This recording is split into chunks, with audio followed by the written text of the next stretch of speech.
All right, in this episode of My Two Cents, here's my 2 cents.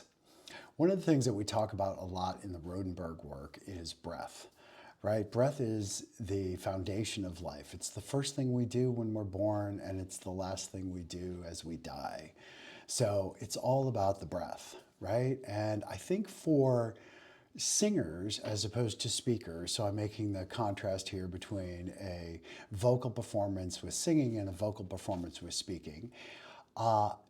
Singers spend a lot of time not only working on their breath, working on breath control, sometimes managing or marking their breath. And I find that often actors don't do the same thing when it is absolutely as essential, especially when someone is working with classical text. And I was inspired the other day at the theater, an actor performing in a comedy, and I felt like her work was really good, but for some reason the punchlines weren't landing. And it occurred to me that that was because she was running out of breath to get to the end of the line, or the punchline, as it were. And so the comedy just wasn't landing.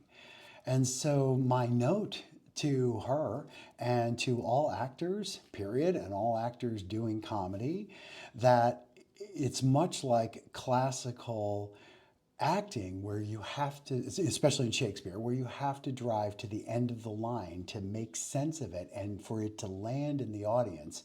You've got to have the breath support so you can punch sometimes that last word. So work on your breath, work on breath capacity and stamina. It's absolutely vital, as I've said, for classical work, but it's also as important for comedic work if you're going to land punchlines. That's my 2 cents.